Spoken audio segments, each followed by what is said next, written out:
Welcome to the BobbleOn podcast, where we're committed to providing practical advice and strategies to increase your revenue, unify your team, and create accountability throughout your organization.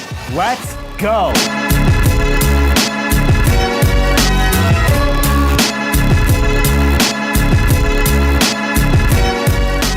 Season 2, episode 13, BobbleOn podcast. And this will be our first podcast without the Matt Namoli. Matt Namoli he didn't have the baby. Sadie had the baby. Matt Namoli and Sadie had their baby this week. Parker, Reese, happy, healthy, mom, dad, everybody's good. It just so happened that we have our first guest when Matt isn't here, so we still have a duo. I'm not in a solo pod. We have Pete Dupuis here from Cressey Sports.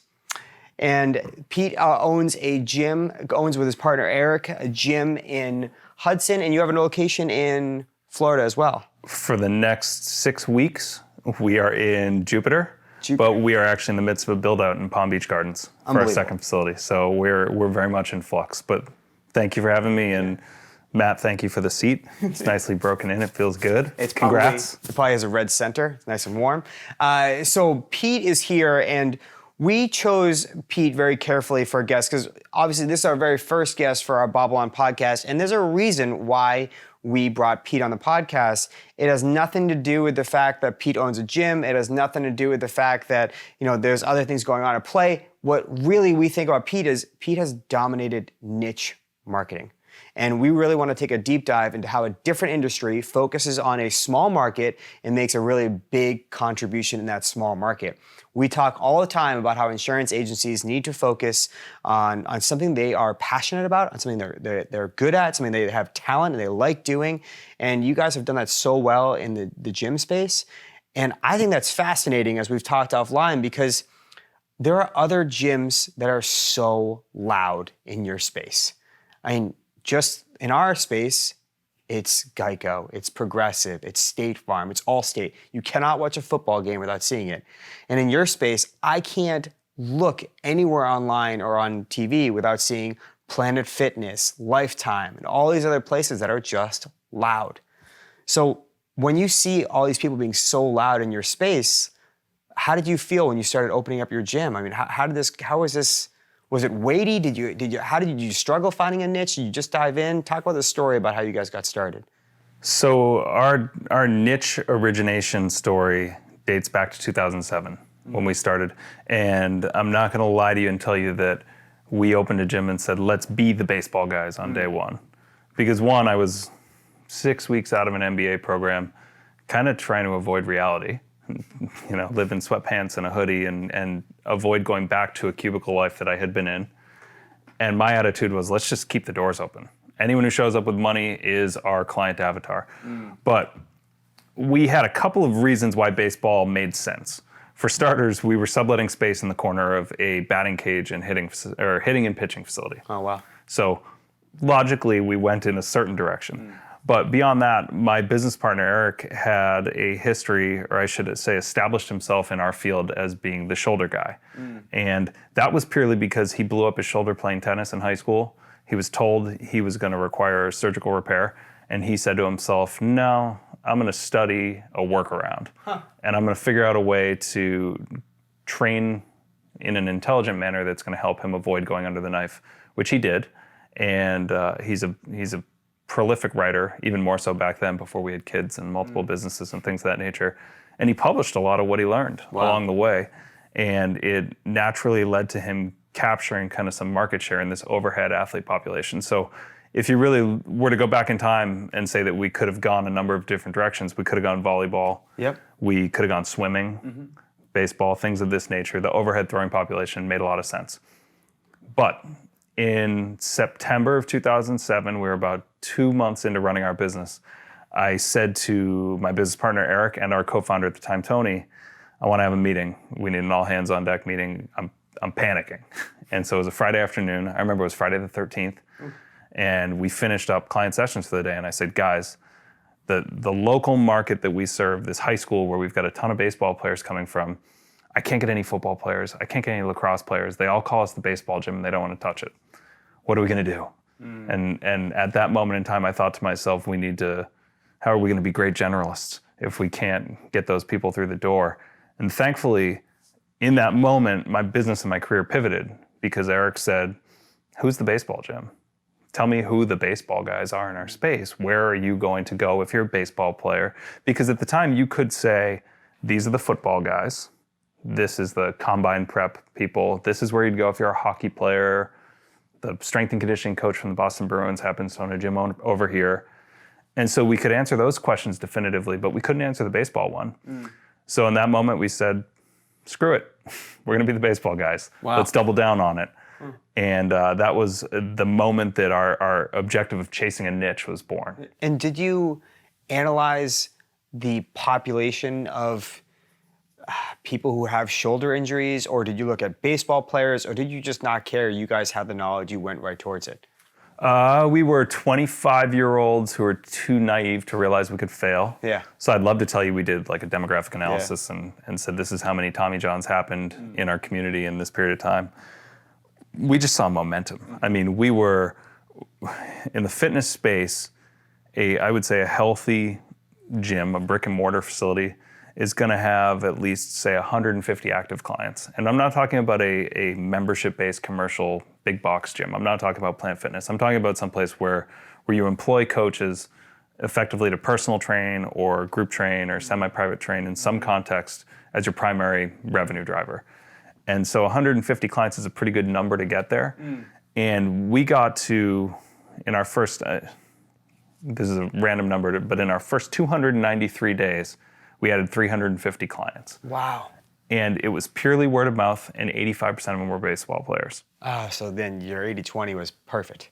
And so the reasoning for the 293 number, the only reason I know this is because I've given a couple of lectures on this.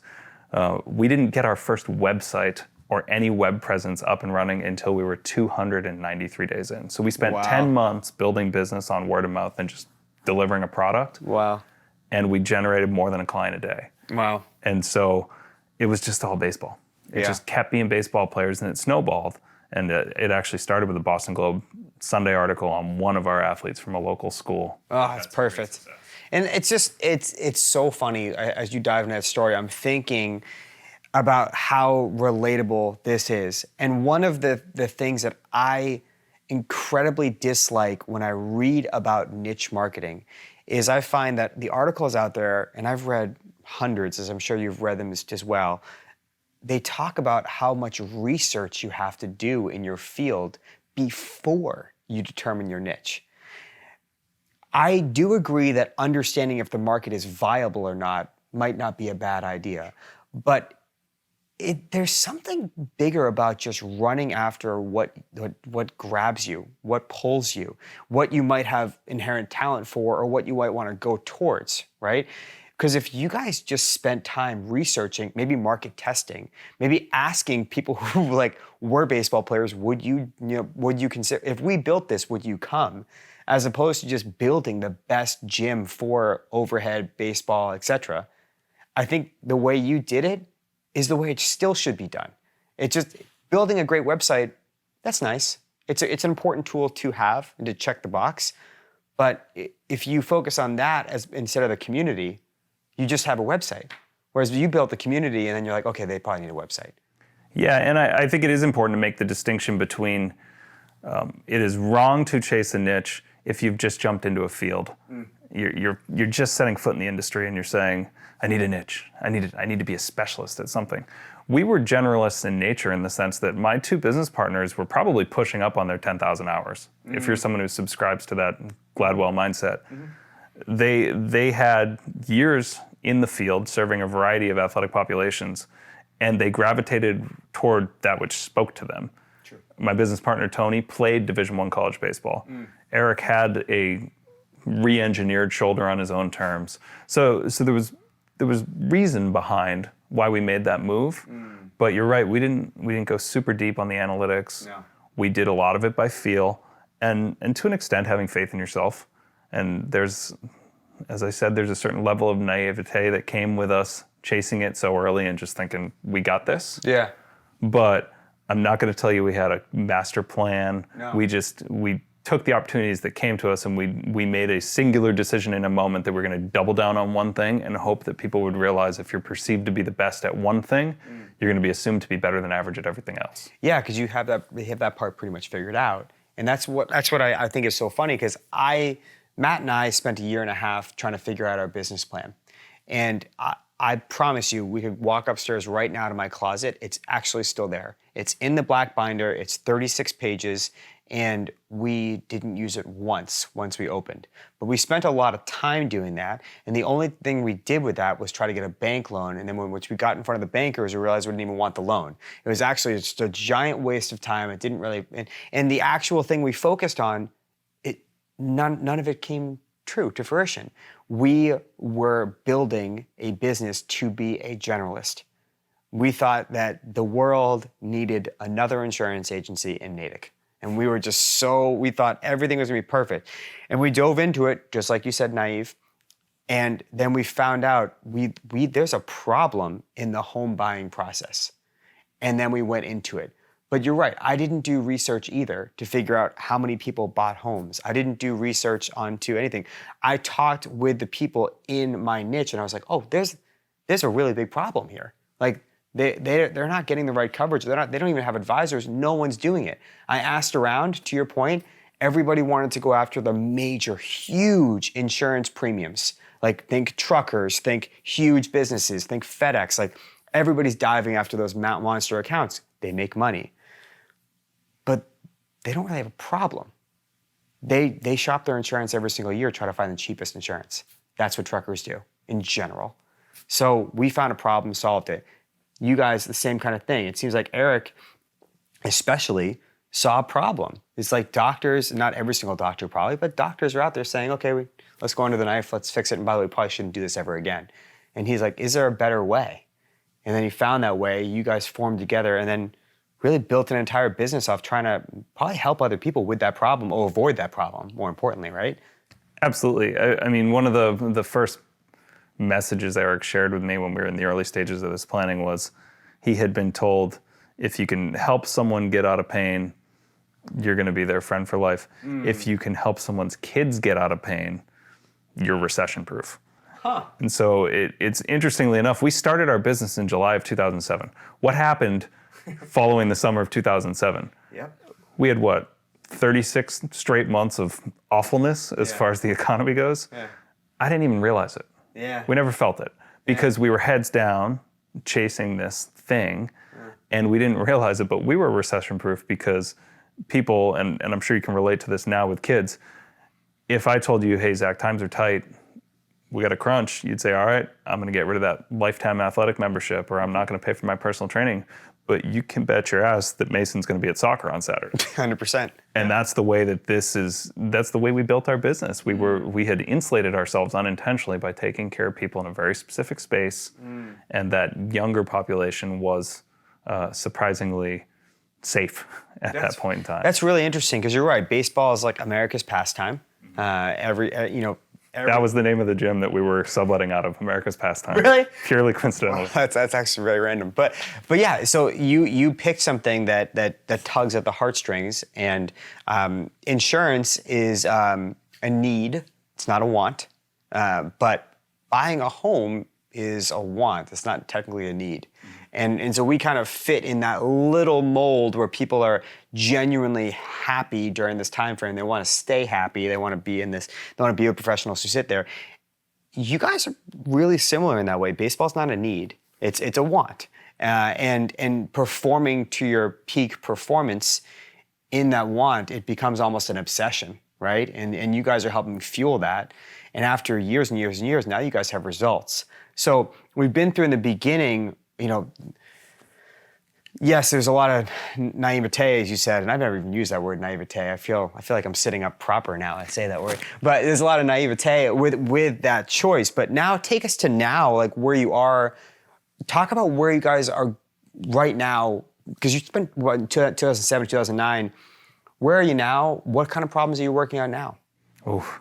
Okay, so in 2007 to 2009, we'll say I was thrilled to get the high-profile local high school player in the door, or maybe someone who who played Division I sports. That was a big deal to us. For the record, I didn't get that call.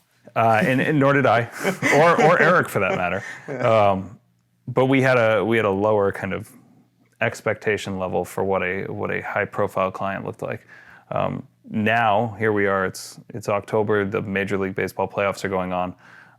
Yesterday I had 8 different clients make appearances in games. Wow. And so we had 2 of the winning pitchers of the 4 games played were our clients.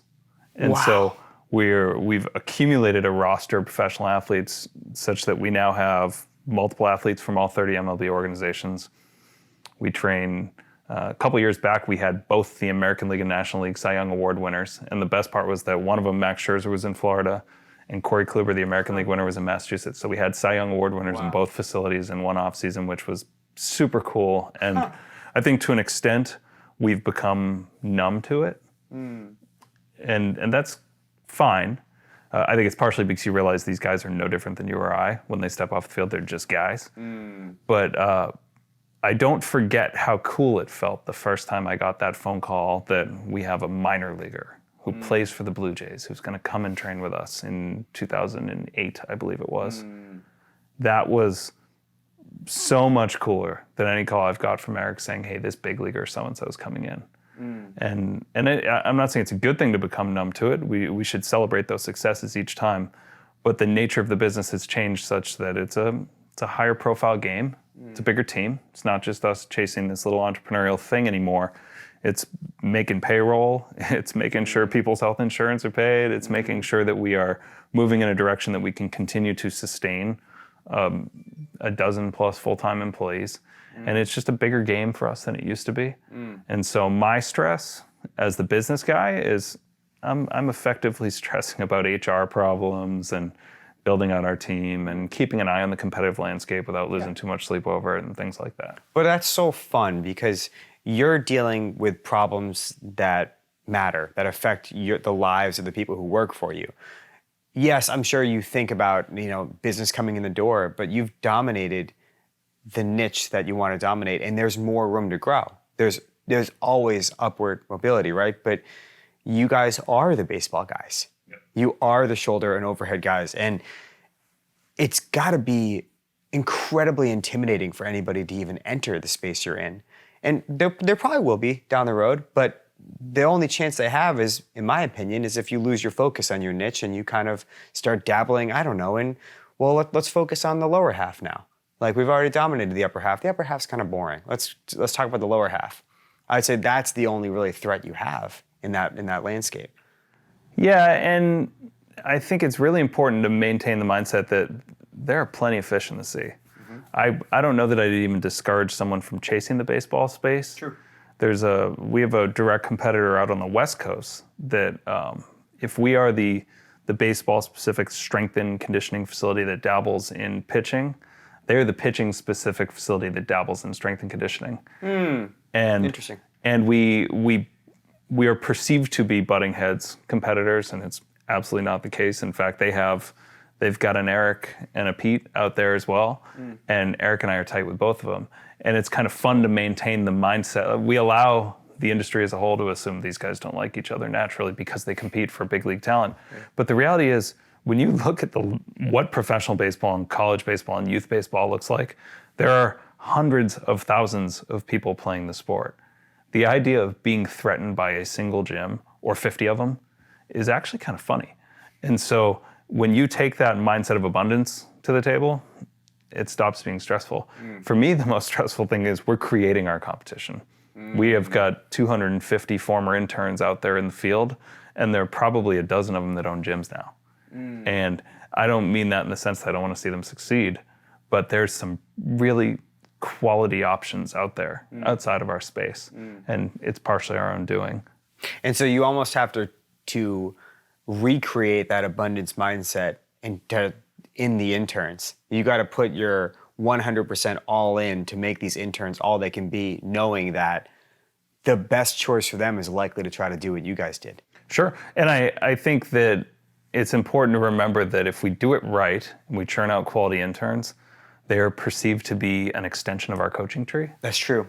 And so if you look at it, you think of it from like the football analogy. You've got, say, Bill Belichick turns out a bunch of coordinators that go out and pick up head coaching gigs. And there are two ways that can go for Bill Belichick, or in our case, for Cressey Sports Performance. They either go out and they kill it, and everyone says, of course they did.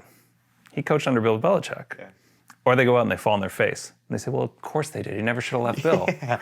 And so I don't lose a ton of sleep over that because the better they do, the better we are perceived to be at setting people up for success. True. And if they do poorly, fairly or not, people think to themselves, oh, they should have just stuck with them. Those guys have it figured out. You know, what I'm hearing, and something I don't read enough about is in order to dominate a niche market, it kind of sounds like you have to have an abundance mindset.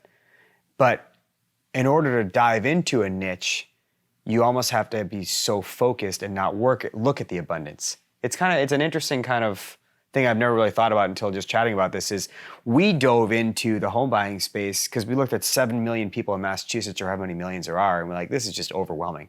I don't even know how to target ZB versus Pete. I don't know. Like, you guys have different problems. Sure. First off, he's in Rhode Island. That's a bad example. Anyways, but point being, that's like, in striking distance. It's close. He almost made it to the border. But in our world, we really tried to narrow it down. And then in that 50,000 people that buy a house every single year, we say, to your point, any insurance agent can try to do it. This market needs help, and I actually don't have the capacity to write 50,000 new policies a year. I can't do it in the current model that we have. So there's tons of room to grow. We're going to insure probably 67% at G&N Insurance of that 50,000 that buy a home, and hopefully all their policies. That's our market, right? But I don't even know what percent we could make of 7 million residents. It'd be well under 1%. It'd be like dwarf anything even close to that. So you kind of have to have a focus mindset, and in that focus, you have to have an abundance to say anybody's willing, because we're solving a problem here. And if anybody else can solve the problem, by all means, join. To help us with the mission, and hopefully you can be profitable too and do your thing. You're saying the exact same thing. It's like you guys picked this niche. Now you're in the niche. You have an abundant. You're helping people help your niche as well, and you think there's tons of room for growth. Yeah, I think as long as you tone out the noise outside of your space, and you keep learning in your little box and churning out content. Yeah. And staying consistent with your voice and your messaging, I think that all of the other chaos that's going on around you can continue to happen and allow you to stay focused. And so if you do look at our social media strategy, we're only talking to one population. I love that. And so it'll be exhausting, I'd say, if you don't like baseball. But at the same time, if a lead rolls into my inbox or a phone call comes into my gym and I'm the one pitching it, and it's not a baseball player, it almost inevitably starts with, I know you're the baseball guy's butt. And I know how to knock that pitch out of the park, for lack of a better pun. It's programmed in me how to respond to that and make sure that people understand that, we designed baseball-specific programming, but the reality is it's athlete-specific. The fact that our clients played baseball is taken into consideration when we evaluate them and we design programming, not what position they play exclusively. We don't say this is the pitcher program and this is the power hitter program. We say this is the Zach program. And the fact that you pitch was a factor in designing this material. And as long as we stay on point with message and intent, I get leads from everywhere. That's true. I've got professional boxers, we've got golfers, we've got soccer moms, we've got it all. But the reality is our messaging is singularly focused, and it allows us to not become overwhelmed by the task of social. If we just focus on one space, we tell the same story, and we're concerned with connecting with one type of person in our audience, the rest seems to figure itself out. And that I know you're the best at this but thing drives a lot of business. That's a good point. And they almost want you to create the solution for them with that line, right? But you did a post not too long ago on your social that I really liked. You talked about, and I'm paraphrasing, but you talked about to other gym owners not making fun of the Planet Fitnesses and talking bad about them on your social media. In the insurance world, I think we are so guilty of this fact that you talked about. So I want you to talk about it, but to rephrase it to the insurance audience listening, what I'm talking about is when we get out there and we say, Geico sucks, their coverage is awful, you should insure with me. Or Progressive doesn't care about you, there's no such thing as a flow, and yada, yada, yada. Now, you talked in your post about how it's diverting attention from the problem you're solving. I want you to expand upon that because I loved that post. Well, I think it comes back to a message that I know you're all in on, which is positivity wins. And if I'm remembering the post that you speak of, I think I put it up years ago and I've kind of brought it back to life, but I said, I've never received a call where somebody told me they found it refreshing that I bashed CrossFit. Yes. Or I posted in one of those, said no one ever type things, tongue-in-cheek sarcasm.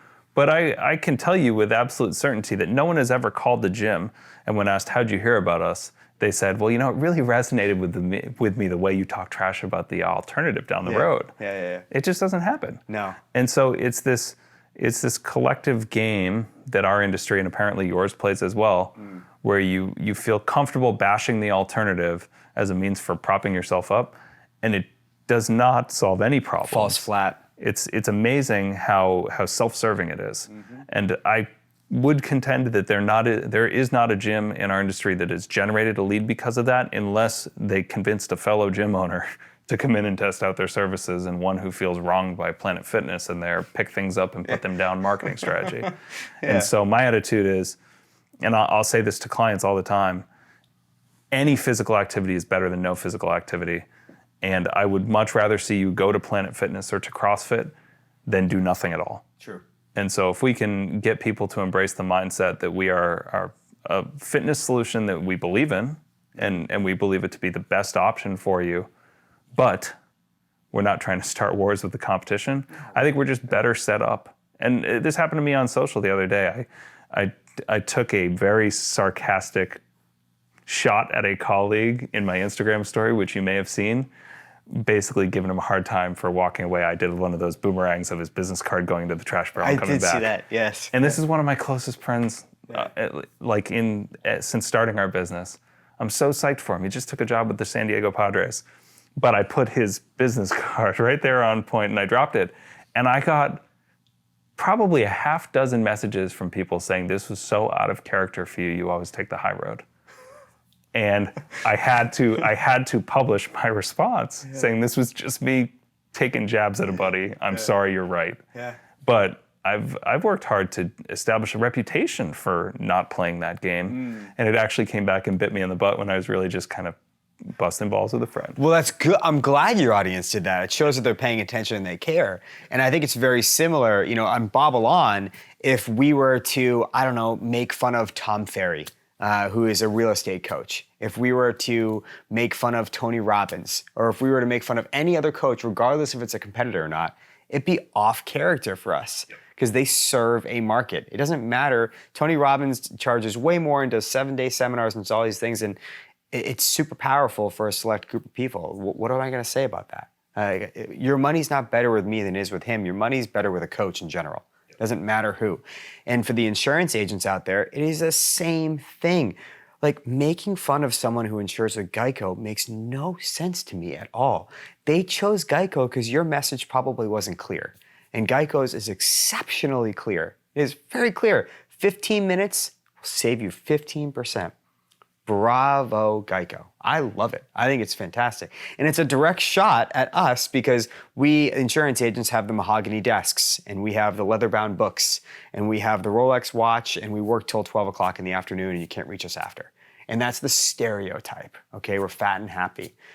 And Geico's like, hey, don't waste an hour and a half at your local insurance agency. Just 15 minutes, we'll take care of it. You probably save money too. And that message resonated perfectly. But if I go ahead and attack Geico, my message falls totally flat because the industry I'm going after, the people purchasing a home, they don't want to hear that. They want to hear what problem that you're solving. And that's why I love the angle you took in that message, because you can attack CrossFit if you want. I'm sure there are things out there that you can point out, but who are you serving? You said it yourself, it's self-serving. Yeah, you get mad at the people the operators who have taken friction out of the process. And if you're an insurance agent shouting about Geico, you are no different than an angry taxi driver bitching about Uber. Yeah. And I don't know about you, but I've never run into anyone on a sidewalk who's like, I just love it when those taxi guys start complaining about ride shares. They're medallions. Exactly. Yeah. The market just wants simplicity. And if you're not bringing it, you're going to learn. And hopefully that doesn't translate into you complaining about the competition. You're either going to hear it and adjust, or you're just going to go out of business. So I got a couple questions for you, just random questions. When I was thinking about this, I wanted to ask you a couple random questions that just kind of relate to what we're talking about here. One question that I was thinking about is like, right now, like, what are you curious about? Take this as business or personal growth, or like, what's your curiosity? What's grabbing you right now? Oh, that's a good question. I am at this moment really fascinated with what I would do if I got a do-over. And so I've got a couple good friends in the industry who also run a similar but different business in another state, and we've kind of got together and asked ourselves, or we've lamented the fact that it's frustrating when people say, build your business as if you're going to sell it someday, because you weren't told that at 25. No. When all you wanted to do was stay alive, Yeah. And I did not build my business that way, and it does not carry the value it deserves right now because of that. And so we find ourselves asking the question, what if we could start over? What if we had the resources and time to do it? How would we attack this if we were trying to build something meaningful, but we could sell it to private equity? Interesting. And we're exploring that discussion as a side project. And I'd say right now it's a call every other week with an occasional in-person meetup. That's cool. And we're just kind of, it's like a business school exercise. What if we were putting together a pitch deck for a scalable fitness model that could take over the Northeast and then expand, just based on the hard lessons we've learned over cumulatively about 40 years of experience doing this. So that's what I'm fascinated in right now. I love that answer. I love that. Random question as well. I ask this a lot. ZB's seen this all the time. What's one thing that absolutely has to be in your fridge at all times? Athletic greens. Athletic greens. I have those in my fridge right now. You're an athletic greens guy? Absolutely. Yeah. I thought that answer was going to fall flat. No, 100%. I've been a subscriber for months. I love Athletic Greens. I wish they were sponsoring. Chris Ashenden at Athletic Greens, you're going to be made an intro to Zach by the end of the day. They're awesome. Hey, do you know Athletic Greens was initially a product created by Tim Ferriss? No way. It wasn't Athletic Greens. He had a product, I believe it was called Brain Quicken. And he offloaded his supplement endeavors to a guy that he refers to in his work and his writings as the Kiwi, which is a guy named Chris from New Zealand. Chris the Kiwi also happens to have been a former rugby player who blew up his shoulder playing competitively and found his way into our business. Wow. And so that's kind of our strange connection. But the Athletic Greens community, we are Athletic Greens distributors at both of our facilities. We're big believers. No way. Yeah, actually, I do a couple subscription models and stuff of that nature. And I got into subscription models from Stitch Fix because KG, my wife, she's been a Stitch Fix subscriber for God knows how long. And I was like, okay, this is kind of cool. You constantly get something. And now I'm a few different things, but clothing doesn't grab me. Athletic Greens grabbed me. And not only that, and I wish they were sponsoring because I feel like I'm sponsoring them, but I've DM'd them plenty of times and they've replied back all the time. And it's in a person's voice, which I think is so cool. To have a massive social following and actually have a personal DM back, cheers to them. Well, and the guy who is the puppet master of it of sorts, I don't know how much Chris is actually managing day to day. He's a very well-traveled, sees the world type guy.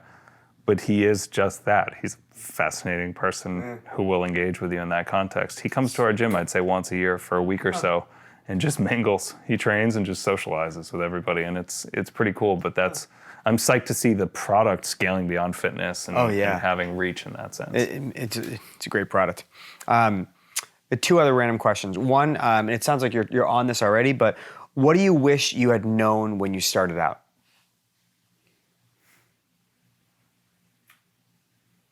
Oh, that's a good one. That stumps me.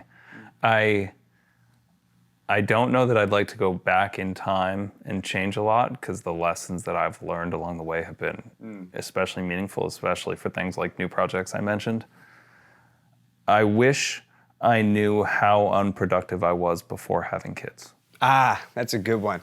And so That's a good one. since having kids, I've managed to scale my output, but it's because I've had to really lock it in from a planning and logistics standpoint. And I create more content that brings value now than I did before kids, but I thought I was busy before kids. Same. And Absolutely same. and I don't mean to like stand up on my No. perch and tell people that they don't understand how to manage their time. All I will say is I definitively did not know how to manage my time before Same. I had to. And I thought I was productive, but I think I was productive off to-dos. I got check to-dos. Last question I have for you. Is there any question you wish more people would ask you, one that they don't ask now? It's the biggest mistakes you've made. Everybody wants the recipe for how to recreate our model. Nobody wants to know the problems to avoid. And I made a lot of mistakes. Same. We've definitely faltered every bit as much as we have thrived. And no one ever asks me where I messed up. They all just want to know what's the best thing you ever did. Totally. I get that question a lot too. Like, what's the best thing I did? And BobbleOn itself was formed because we lost a key employee. And we reinvested and we thought about like, we're doing this wrong. And it's really interesting. Like, nobody really asks. They just assume we formed BobbleOn to like make money. No, BobbleOn was formed out of sheer necessity. Sure. Like, we had to figure it out. And to your point, it's a question we don't get asked often. Well, tell people where they can find you, how they can find you. Give some of our listeners, because you have an incredible social media content. And I think that insurance agents should follow your content because, yes, you're passionate about your niche, but also how you market to your niche is interesting because you don't really deviate too much from it. You kind of stay in that mold. So I'd love some of our audience to kind of follow you so they can get a better understanding of how you do it. Okay. So I publish a weekly blog on my website, which is petedupuis.com. I would imagine my name's not easy for people to spell, so it might show up in some show notes. We'll show it in the show notes. Yeah. Got it. But that's on every Thursday. I publish a blog that speaks to the fitness space, but again, I do give it kind of a business school feel to it, being a product of Babson College. Go Beavers, if anyone cares. But the social media piece, I pretty much live on Twitter and Instagram, and actually, you can kind of take a shortcut on all of it and just follow me on Instagram because my Instagram is where I regurgitate my Twitter material. And I'm at Pete_Dupuis. Awesome. Well, it was a pleasure. I think you've served the audience well. Thank you for diving into your niche. I think it's incredibly interesting. And the insurance agents out there, this is incredibly important to understand how Pete and Eric really dove into their niche and how they formed it. I think too often we take so much pressure into finding out our niche when in actuality we should just find out what we're good at, what we love, who we love to serve. Is there a problem? Go into it, figure it out, fail on the way, but know that you are following your passion and it's gonna work itself out. So Pete, appreciate you. Thank you. Pleasure. All right. And congrats BobbleOn. again to Matt. Oh yeah, congrats to Maddie. BobbleOn, Matt, and Parker, and of course Sadie.